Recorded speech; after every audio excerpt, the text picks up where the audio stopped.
Fake Empire.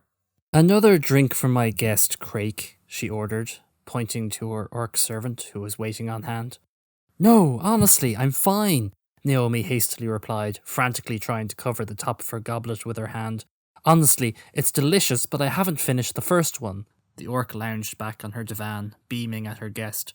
"It is exquisite, isn't it? It's Dawnish, of course, from a delightful little vineyard called Glory's End in Murderdale. I've got 3 more bottles laid down in the cellars. I just need some good company to share it with. Honestly, no, it is wonderful, but I do need to keep my head." Best to change the subject, Naomi thought. You were saying about the Salt Lords, that they all have to have a salt mine?" "Was I? Oh yes, well, that's how it used to work. But that was centuries ago. I'm not even sure it was ever actually true. It's just what everyone says, which is sort of what history is, I suppose. But yes, according to the record keepers, the first Salt Lords got their wealth and power from the trade in salt. So you can just imagine how awful that must have been. In fact, Naomi could not imagine why that would be particularly awful. "Paint me a picture?" she suggested innocently. "Oh." Her host looked genuinely surprised. "Well, it's hot, you see. Terribly, terribly hot. And of course you're digging the salt out of the ground, so it's back-breaking work in all that heat. But it's the salt that makes it murder. Gets in your hair, your eyes, everywhere. You can just taste it in the air. You breathe it in with every gasp. Did you know a slave working in the salt mines needs 2 additional litres of water every day? Otherwise they don't survive more than a week or 2 at most." "No," Naomi shook her head, and trying to keep her tone diplomatic. "I did not know that." "Well, yes. So there's the problem, you see. The salt trade made them all fabulously wealthy, but it created this terrible need. You can't pay people to work in a salt mine.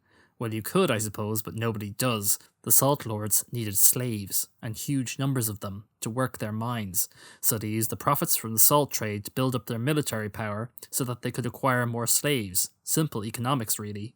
Naomi ground her teeth together, imagining what a benefactor might say in response to such an unvirtuous statement, but her host didn't seem to notice and pressed on. "What is it the prosperous say? Wealth is power.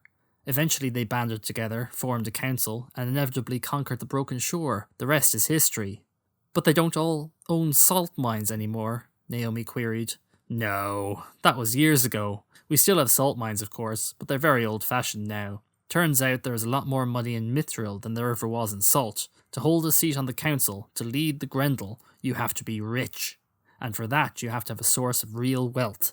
The salt is just for show these days. It's mithril, white granite, and most of all werewood. That makes a Salt Lord." Overview. During the autumn equinox, the Imperial Senate commissioned Naomi of Virtue's Rest to undertake an appraisal on how the Empire might disrupt relations between each Grendel Salt Lord. She was asked to find ways to not only disrupt relations between the Salt Lords, but also their allies, both internal and external. The Highborn Prognosticator is the youngest of the lead scholars in the office, and looks, where possible, to find the most diplomatic possible solution. With the problem of the Salt Lords, she has looked at where the Empire can make use of its extant resources, people that can be negotiated with or pressured to reveal information that might be useful. Elsewhere, she has made overtures to foreign nations to see what avenues might be open to Imperial citizens. Although this appraisal falls squarely within Naomi's expertise, its vast scope means that her response has been limited in application. The nature of appraisal is such that the more tightly focused the request is, the more tightly focused the response is. The prognosticator's office are capable of providing specific solutions to very specific problems when asked, but when given a completely open brief like this one, especially in an area where the Empire has little or no prior experience to build on, the response is by necessity more abstract. Naomi has split her appraisal into 2 parts. The first is designed to provide a description of the current situation, providing an overview of the Salt Lords Council, how it is made up, and how it functions. The second part of her appraisal lays out what is known about the Grendel's allies, and presents some ideas for how they might be approached. The state of play. Most of this information has come from Kaliact and the other Apulians, who have been only too happy to share any information about the Grendel they can be certain of. The Salt Lords Council. The intricate politics of the Salt Lords Council are difficult to understand from the outside, but former Salt Lord Kaliact has been a mine of useful information. The turncoat has liquidated all her assets in Spiral, selling many of them to League citizens moving to the territory. She has taken her fortune and settled in Sarvos, having purchased a resplendent waterfront property in Signo. Although much of her information is already out of date, she was more than happy to share what she knew with Naomi. According to Kaliak, the council is large and layered. There are at least 6 Salt Lords who sit on the council, who hold the balance of power between them. Below them are the 4 Storm Lords, each of whom leads a single Grendel navy. A single seat is reserved for one of the Wind Lords, the most powerful magicians in Grendel lands. To reach the rank of Salt Lord, a Grendel must control a Bourse resource, a significant supply of weirwood, mithril or white granite. Weirwood is considered by far the most valuable of the 3 Bourse resources, and mithril the least. Ilium is valuable in Grendel lands, but not valuable enough to raise you to the rank of Salt Lord. Maintaining control of a Bourse resource is a constant struggle. Every Salt Lord faces the constant risk of being attacked by their rivals or betrayed by their allies. The most powerful Salt Lords control more than one Bourse resource, but that is rare. There is an unspoken agreement among the Salt Lords that no individual should ever be allowed to control too many Bourse resources, otherwise they might try to rule outright. Most Grendel believe that a state of continuous competition between the Salt Lords is best for the nation as a whole. The chaotic infighting that results is seen as the only way to ensure that the sharpest, most audacious and brilliant Grendel wield power. The knowledge that one misstep will see you torn down by your enemies is seen as a good thing, a way to replace those who have made mistakes. Most Salt Lords control land, often including a city, and in some cases a shipyard. In their lands their rule is absolute. Individual Salt Lords have autonomy, ruling over their own lands as they please without interference from the rest of the council. The Salt Lords meet to decide common policy, build navies and appoint Storm Lords, to raise armies and appoint generals, to raise and spend taxation, and to agree on diplomatic and military ventures that affect the whole Grendel nation. In practice, beneath this calm surface, the Grendel are racked with infighting, with individual Salt Lords jockeying for advantage as they seek ways to advance their own cause and undermine their rivals. Raiding of under Grendel's lands was once commonplace, but the practice has almost completely died out in favour of more subtle methods of opposition, subterfuge, treachery, and trickery. It's considered crass these days to directly attack your enemies. Those who win the respect of their peers do so by wielding force like a stiletto, overlooked until the moment it slips between your ribs. Influencing a Salt Lord. In theory, there is the capacity for the Empire to play one Salt Lord against another. Kaliak is in no doubt at all that any Salt Lord the Empire approached in a credible way would give consideration to a plan that would clearly advance their own position. There are, however, several significant problems. The first is that the Salt Lords are not fools. They understand that if they don't band together at some level, the Empire will pick them off one by one. That loyalty won't go far. They abandoned Essan the moment he looked done for, but they're not so foolish as to imagine that the Empire is ever going to be anything other than their enemy. The second problem is that the Salt Lords would be certain to unify against any Salt Lord whose actions were clearly a threat to the rest of them. The Empire might be able to pay one Salt Lord to inform on another, but anyone who was clearly siding with the Empire against the other Salt Lords would be torn to pieces. A particularly audacious Salt Lord might edge close to the line, but they won't go over it. They're too smart for that. The final problem is trust. For the Grendel, their word is their bond because they have nothing else. They learned long ago that the people who lie and steal have no future other than to cheat others in the future. But since they adopted the virtue of fidelity, they've tried to cleave to a more honest path. Doing so is what allows Grendel ships to dock in distant lands like Asavea, Sarkophon, and Yarm. The Salt Lords have few scruples, but they won't lie to the Empire, or to each other. However, they don't currently trust the Empire. Things have improved considerably in recent years, but they are not yet at the point where they trust the Empire to keep its word. That means any deal has to be good enough to incentivize them to take the risk of trading with someone they think might break their word. If anyone were to try negotiating with a Salt Lord, then the best approach might be to approach them as one individual to another, focusing on how the proposal will make both parties richer, and explicitly how it would benefit that Salt Lord. Trying to make vague overtures will likely end in disappointment. Unfortunately, without a clear legal mandate from the Imperial Senate to proceed, such an offer would likely be treated as treason under Imperial law. Anyone interested in pursuing this would be well advised to take careful legal advice from a magistrate first. Great care would be needed, even if the Senate took action to make an offer legal. Unless planned carefully, any offer might end up making the Grendel stronger rather than weaker. After all, unless the proposal seems to offer a clear advantage for the Salt Lord, they are not going to agree to it. A word of warning. Nothing would make Kaliak happier than for her former fellow Grendel to follow her lead and join the Empire, but she is at pains to advise that such an outcome is vanishingly unlikely. Her position in Spiral was uniquely weak, at least by the standards of the Salt Lords. She was the newest member of the Council, and her position was hopelessly compromised from the outset. The territory was widely considered to be a poisoned chalice by the Council. Their plan was to use Faraz to distract the Empire. They appointed Rahab as governor, in the sure knowledge that he would infuriate the Empire due to his inevitable mismanagement of the territory. They hoped that would focus the Empire's efforts on defeating him rather than retaking Spiral when the peace treaty ended. But the plan was never considered to have more than a 50-50 chance of success at best. There was a widespread view on the council that they might get 5 years in control of Spiral at best. There was still considerable riches to be had from the territory due to the presence of the mithril resource. Grendel military strategy is focused on taking and holding as many Bourse resources as they can, but the presence of the Black Plateau made life there almost unbearable. Grendel armies are largely made up of orcs drawn from the interior. They go where they are ordered to go. By contrast, only the most desperate Grendel were prepared to accept a position in Spiral, even with the riches on offer. Kaliact took a position that no wealthy or powerful Grendel wanted, but she still had to call in every favour she could to be appointed by the council as a Salt Lord of the Legacy. She used her position to make money, but much of that wealth inevitably had to be repaid to the Salt Lords whose votes she had to buy to get the position.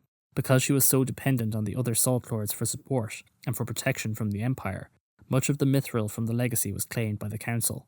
Significant portions were traded with Urizen for weirwood, which was used to build the new Grendel navy. Kaliact never saw a ring from that trade. That meant that the money Kaliact was able to squeeze from Spiral would never be enough to enable her to build up the territory's defences. She didn't have the wealth or influence needed to hire mercenaries from the interior, nor the weirwood required to build a navy. Crucially, the Grendel were absolutely desperate not to fight in the territory. No Stormlord would ever agree to move their navy there, and armies ordered to the territory would suffer an appalling toll from the Black Plateau. The cost in mithril would be absolutely ruinous. The council ordered Kaliact to do everything possible to defend the territory, at points providing wagon loads of white granite and support from their Yarmish allies, but they were never likely to provide the support needed to hold the Empire at bay. The point of Kaliact's story is that there was no credible possibility of defending the territory once the Empire attacked. In hindsight, she now appreciates that the Grendel overestimated the Empire's willingness to fight there, just as the Empire did the same for the Grendel. But even now, she believes she was inevitably going to lose everything when Spiral fell one way or another, and she knew that before she ever took the seat. Kaliact's strategy from the outset was to find a way to solve that Gordian knot. She might not be a Salt Lord anymore, but she was never going to retain that position for long anyway. What she does have now is more than enough money to live out her days in a life of luxury far away from the Black Plateau. Kaliact is keen to stress that the Empire should not expect other Salt Lords to change sides just because she did. The other Salt Lords firmly believe that their future lies in working together. As proof, she points to the example set by Essan. He was abandoned by the other Grendel, about which he was enormously bitter, but that was nowhere near enough to make him contemplate joining the Empire. Basilia's dossier. Last summit, the Sovereign Lord of the City of Locks made an offer to the Conclave, information on the Grendel in exchange for Tempest Jade. The Imperial Magus, Asa Seeking, raised a declaration of concord to request a dossier on the Salt Lords and the Grendel in general. The dossier should have, amongst other things, the most up-to-date information on the Salt Lords, with detail on each member of the Council and a list of potential assets to target. It is expected to be delivered to the Steiner mediator during the upcoming summit. None of the Apulians can provide better information than Naomi expects the Empire to receive from the Carver of Cleeks. They know the identity of the other Salt Lords, but even Kaliact does not know them well. They have helped Naomi enormously, speaking fulsomely on the subjects they are certain about, but they prefer to stick to the subjects that they can be absolutely certain of, wary of saying anything that is incorrect or simply out of date, concerned that some people might question their loyalties if they prove to be wrong. With the knowledge that the Empire will shortly receive a very thorough briefing on the Grendel lands and their leaders, Naomi has focused her work on the initial steps the Empire might take to complement Basilia's contribution. The Civil Service expects to publish copies of the information provided by the patron of spies and traitors after the summit. Anyone who feels they urgently need access to the information should attempt to speak with Asa Seeking at the summit. Allies of the Grendel. Naomi has done her best to ensure that all the following information on the Grendel's allies is accurate and up to date. The Serani connection. Elsewise, Naomi engaged in some gentle probing discussion with the Serani residing at the embassy in Sarvos. The Grendel and the Iron Confederacy have a détente, some ongoing agreement, which keeps the two nations from open warfare present. They are not allies, and certainly not friends. The Grendel's focus on dominance of the Bay of Katazar puts them in direct competition with the Serani, who believe that their gods have promised them that they will eventually conquer the entire continent. Mostly, what keeps the peace appears to be the fact that the Grendel have many more navies than the Serani, and the latter have vastly more armies than the Orcs of the Broken Shore. The two groups could hardly be called natural allies, and the possibility clearly exists for the Empire to exploit the fragile nature of the relationship. Naomi urges caution, however. While the Iron Confederacy have never been at war with the Empire, the relationship might be described as frosty at best. They don't like the Grendel, but they don't like the Empire very much either. In particular, the Serani are highly sensitive to any perceived slights or suggestions that their nation is not as strong as they claim. One of the chief things they loathe about the Grendel is their arrogance and sense of smug superiority. The embassy makes very pointed remarks about the fact that the Grendel are far from the only people to take such an approach. The Iron Confederacy have no interest in directly assisting the Empire against the Grendel. The fact that two powerful nations they see as jumped-up rivals are fighting each other is the perfect outcome as they see it. If they thought they could invade the Broken Shore and seize those lands without the Empire gaining more than they did, they would jump at the chance. But they are not willing to do anything that might risk the Empire completely defeating the Grendel. They clearly regard the existence of the Grendel as an effective check on Imperial ambitions to expand across the Bay of Catazar. That doesn't mean they couldn't be persuaded to provide some assistance to the Empire, provided it was something they could disavow. At the moment, the Serani will not make any overt moves against the Grendel, but they might be bribed to provide indirect assistance. After long discussions with the embassy, Naomi has identified one concrete step the Empire could take to exploit the peace between the Grendel and the Serani. The Serani don't share a land border with the Grendel, but the territories of Chevron and Veroin lie on the other side of the Catazar Straits from the Grendel territory of Tathar. In some places they are close enough that you can see clean across the waters on a good day. The Maligaro Islands suffer from repeated incursions from the Grendel that slip across the waters under cover of darkness to build a spy network or establish an espionage ring there every few years. What is sauce for the goose is sauce for the gander. The Serani are completely disdainful of the Grendel. They consider spying on the Orcs to be completely beneath their dignity, but they wouldn't object to the Empire doing it, and they might be persuaded to let the Empire enter their lands to set it up. If they could be convinced to permit it, then a select group of Imperials could journey through Arbonne and Chevron to engage in observing Tatar. It would require incredibly delicate discussions. The Serani are, as of yet, unaware of the Empire's capability to construct smugglers' coves, but if an agreement could be reached, it would allow the Empire to gain potentially invaluable information. There is no certainty what the Serani might ask in exchange for such an arrangement. The Empire would need to fund every aspect of construction, and find a way to convince the Serani that it was in their interest to allow this. In her conversations with the embassy staff, Naomi discovered one other thing of note. One priest she spoke to never explicitly confirmed it, but they suggested that many years ago it was common for the Grendel to make the same request of the Iron Confederacy, asking permission to send people through their lands to spy on the Empire in territories near the border. The woman categorically denies that any such request was ever granted, but Naomi considers that denial to be unconvincing. Of course, the Empire has experience with the Grendel trying to spy on them, but what strikes Naomi as noteworthy is that the priest comments that the Grendel haven't made that same request for years now. It seems unlikely that the Grendel have suddenly lost interest in spying on the Empire. Naomi considers it more likely that the Orcs of the Broken Shore stopped asking the Iron Confederacy for help because they discovered some other way of getting the information they wanted. The Sarkafan Trade. The Sarkafan would never call themselves allies of the Grendel. They regard their neutrality in international politics to be crucial to their success as a trading nation. They might be persuaded to call them friends, but only when they were sure there were no Imperial ears around to hear it. In practice, it is not clear whether they like the Grendel or not, but they certainly do like trading with them. They used to do regular business with Grendel slave traders. They've stopped that trade now thanks to the Liberty Pact, but it has been replaced with trade in Mithril and Ilium, which the Grendel sell to the Sarkafan in exchange for werewood, mana crystals and herbs. Loot taken from Imperial lands and shipments pirated from Imperial vessels often finds its way to the Sarkafan. It is clear that trade with the Sarkafan is very important to the Grendel, and the Salt Lords Council go to great lengths to ensure it is protected. Grendel captains that have free license to attack Imperial ships know that they face a terrible fate in the salt mines if they raise a sail against a Sarkafan ship. The supplies of werewood they acquire from the Sarkafan play a crucial role in keeping the Grendel navies afloat and ensuring their dominance of the seas. Disrupting that trade could provide the Empire with an advantage in the long term. The Sarkafan are unlikely to even confess to the scale of their trade with the Grendel, or the importance that it has to the Orcs of the Broken Shore. It would be far too expensive to pay them to turn Grendel vessels away, but they might be bullied into it. It would be an exceptionally high-risk strategy that would sour relations with the Sarkafan, but the Imperial trade and access to ports is worth more to them than the trade with the Grendel. They would hate the Empire for it, but if it was a case of them or us, if the Empire put a knife to their throat and gave them no choice, Naomi believes they would cut off their trade with the Grendel if that was the only way to maintain links with the Empire. It is a high-risk strategy, however. It would permanently damage relations with the Delves, whatever happened, but there is a chance it could backfire. Naomi is certain that the balance of profits favours the Empire, but if the ambassador handled negotiations badly, there is a small chance that the Delves choose the Grendel rather than the Empire, just to demonstrate they won't be pushed around. The Yarmish link. Relations with the Yarmish remain fraught following the creation of the Liberty Pact. Fortunately for the Empire, the ongoing war between Yarm and the Commonwealth is occupying the full attention of the magician princes.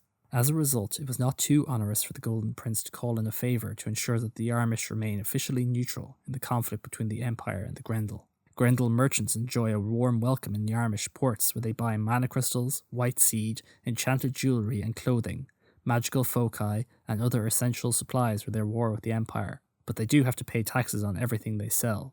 Their envoys are welcome in the Yarmish palaces, but they don't go away with anything more than warm words of support. That is likely to remain the status quo, unless the Empire provides too much overt aid to the Commonwealth. The Yarmish are confident that they can win the war due to their enemies' magical shortcomings, but the one thing they know that could change the course of the war is if the Empire were to provide substantial support to the Commonwealth. It would have to be substantial. A bag of mana crystals or a few rings of Ilium are not going to turn the tide in their war any more than the same aid would turn the tide of the Empire's conflict with the Grendel, the Jotun, and the Druge.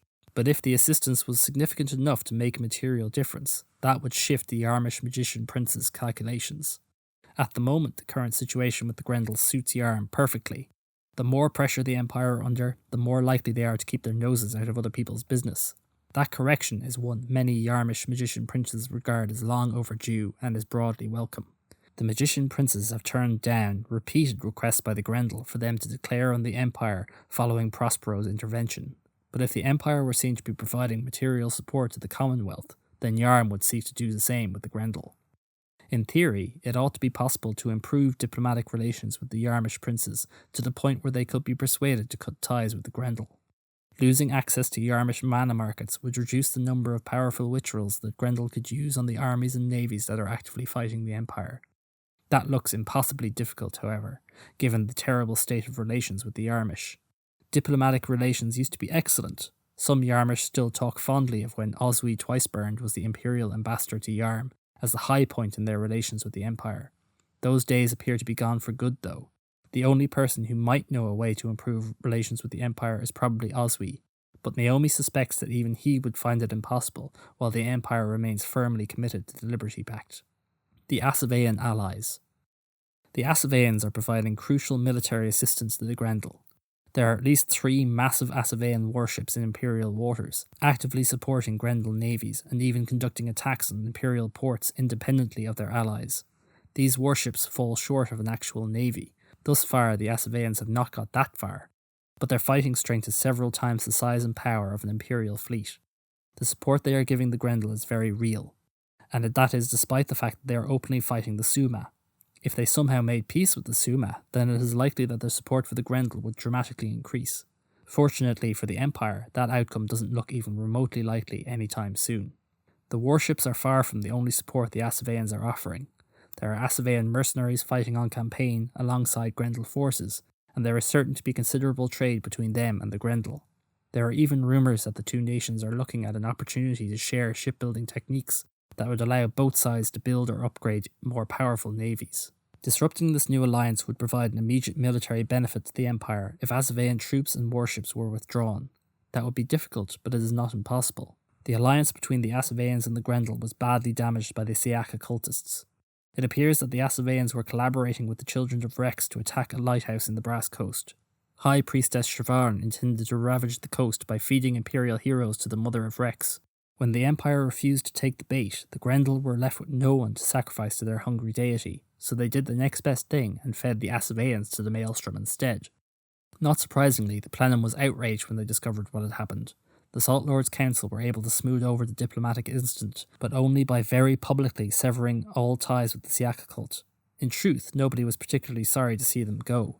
They are regarded as dangerous sociopaths by most civilized Grendel. They were tolerated only while they were useful and didn't go too far. Still, their continued existence presents an opportunity for the Empire to turn over a new page with the Asaveans. If the Empire could destroy the children of Rex and deliver Siobhan's head to the plenum along with a grovelling apology for the attack on Chaloncio, then it would be enough to persuade the Asaveans to withdraw their forces. Asavean tempers have cooled a little. Following their destruction of Sirach, burning the city to the ground has created room for the Asaveans to climb down for their war with the Empire with their pride intact.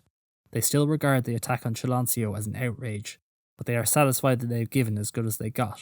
If Siobhan's head was accompanied by genuine diplomatic attempts to deliver a grovelling apology for the original attack, and a solemn promise that there would be no further actions against Asavean interests, then they could agree to end the war with the Empire and withdraw their forces. The Jotun and the Druge. The Grendel appear to have no diplomatic links with the Thule, but the Council do exchange communications with the Jotun and the Druge. Getting information on these links is very difficult, but as far as Naomi can tell, the Grendel don't enjoy close relations with either nation. While they may occasionally engage in one-off arrangements with the Druge, they don't trust the orcs of the Malum because they know that they will break any deal they make with them eventually, an attitude that outrages the Grendel. They conduct some trade with the Jotun, but they find the Western orcs too straight-laced, while the Jotun find them smug, self-serving, and entirely without honour. There is no little love lost on either side, and no basis for a lasting alliance. Despite this, the Jotun have confirmed in the past that the Grendel do provide them with information on Imperial military movements, often freely given, which they gained from their extensive spy networks and espionage rings. It seems likely that they do the same with the Druge. It's not clear what the Grendel get from this arrangement, but it could just be an effort to manipulate the other orc nations to their own advantage. At the very simplest level, the Druge have no reliable way to know if the Empire are currently at war with the Jotun, unless the Grendel tell them. The Jotun certainly believe that the information passed to them by the Grendel is tailored to try to convince them to take up the fight against the Empire. The Jotun trust the Grendel to keep their word, and the Druge don't trust anyone, so it would be difficult to shift either side's perception of the Grendel one way or the other.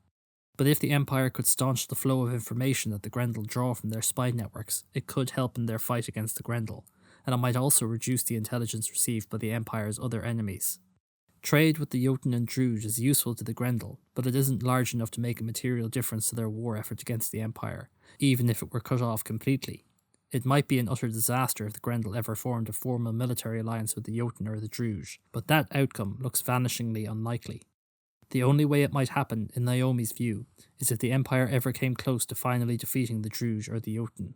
If that happened, Naomi suspects the Grendel might try to offer what military support they could to the failing nation, for no other reason than that they would want to help them continue their fight with the Empire. Other leads. If the Empire wishes to uncover more information on specific Salt Lords or their allies, then there are several avenues that could be explored. Currently, there are at least 5 groups of Grendel, or recently Grendel, living in territories controlled by the Empire. Where possible, Naomi has identified which imperial titles or conclave orders would be best suited to instigate discussion. This is not an exhaustive list. There is always a chance that letters from others might be welcomed, nor is it guaranteed. A diplomatic misstep from one of the listed titles will be judged in a much harsher light than others. Naomi wants to make clear that each of the listed groups will want something for any information they have, whether that be diplomatic concessions, ritual text, wains, or something else. All of these were born and raised as Grendel, and nothing should be expected for free. Lord Essan. Lord Essan, ruler of the tiny independent nation of Bury, is the only living former Salt Lord with any deep experience of the Council. Kaliacht was only a Salt Lord for a few years, and she spent most of that time trying to shore up her position in Spiral. Essan, by contrast, was a member of the Council for many years and likely knows some of them personally. He may have information on which members of the Council would be most susceptible to which inducements or who might be convinced to put their own interests before that of the Council. Although Essan is furious with the Council for not doing more to defend Marie from the Imperial assault, he still wants to keep his options open so that he can resume his seat on the Council if the Grendel can retake the territory. For that reason, he is never going to do anything that might openly threaten the Council, but he will be confident he can get away with providing the Empire with information, provided he has some plausible deniability. He won't do it unless he is paid well, however. He is, or was, a Salt Lord after all, so wealth and power are everything to him. He is likely to seek amendments to the ongoing treaty to reduce the seasonal fees he pays to the Senate, or to want significant quantities of werewood. Black Sand Circle. The Black Sand Circle are the remnants of a coven that, at one point, lived in Spiral, but chose not to join the Empire alongside the Apulians of the Circle of Black Sand. Instead, they have established themselves in Bury as independent ritualists who offer their services to the greatest bidder. The Black Sand Circle are likely the Empire's best chance at acquiring information on individual Windlords, the most powerful and influential of the Grendel's magicians. The Black Sand Circle would likely seek further ritual texts disseminated from Conclave, an ongoing endowment from the Conclave, or help to construct their own College of Magic in Bury. North Marieve Trading Consortium. The North Marieve Trading Consortium have a long history of trade with the Empire, having first offered to purchase werewood and white granite at the spring equinox 384 YE. Now, they have purchased land from Essan and Sinfoyard, and are in the process of establishing trade links with the residents of Bury, Marieve, and further afield. They are the group most susceptible to bribery who would have information on the individual assets, the mithril mines, werewood groves, and ongoing trade deals of the Salt Lords. The North Marieve Trading Consortium would likely seek an ongoing trade deal with the Empire, preferential trade rights, or possibly a specific commission built and ceded to them. Callum Firsach. Callum Firsach came to the Empire's attention when Faraz was reclaimed. The commander of Mora's Rock is apparently a decorated and respected military commander of the Grendel, with decades of experience fighting the Empire and other enemies of the Grendel. If the Empire wants to try gaining further information on the armies of the Grendel, then Commander Firsach represents the best chance for that. Unfortunately, Callum Firsach is currently well protected. He is walled up in Mora's Rock and has extensive supplies needed to wait out a siege. As a relative unknown to the Empire, it is not clear what Callum Firsach might wish for. Children of Rex. It is not an understatement to say that the Children of Rex are well known to the Empire. Over the last 6 months they have been responsible for numerous raids and attacks on Imperials, have taken part in a conspiracy to attack Elos Harbour, and are planning on using the Ribbon of Salt, and have called Siaka cultists from across the Empire and the world to their banner. Negotiation with the Children of Rex would be fraught with danger. The Wreckers are as prone to violence as one would expect from a nation that sprung up from a cult of the Maelstrom. Tied to that risk is opportunity, though. They have been an informal part of the Grendel military for decades, and would have valuable information on the Salt Lords, the leaders of the navies of the Broken Shore. The Children of Rex are likely to have a wide array of requests for such information, including, but not limited to, land, mana crystals, ritual texts, coin, ilium, realm viz, not just spring, or any number of other things. In theory, they might even accept a peace negotiation to allow them to focus their attacks on the Grendel. Their demands for such a thing would be eye-watering, but it's not impossible that the Senate might consider it worth the price. Paid informants. The number of orcs willing to risk their lives for the Empire has never been higher.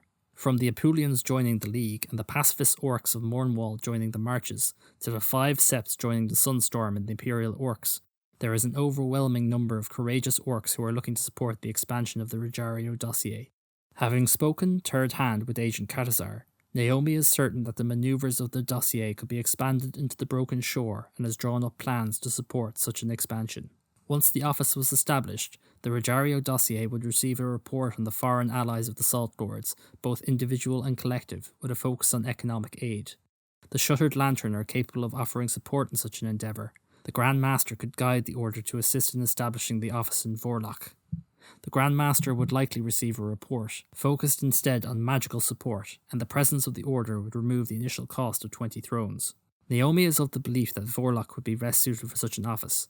Charleg's son is not as entrenched as Meramez and Dovetreg, and the traders and companies of Gom Mac Dove have been very quick to fall in line behind Lady Azure.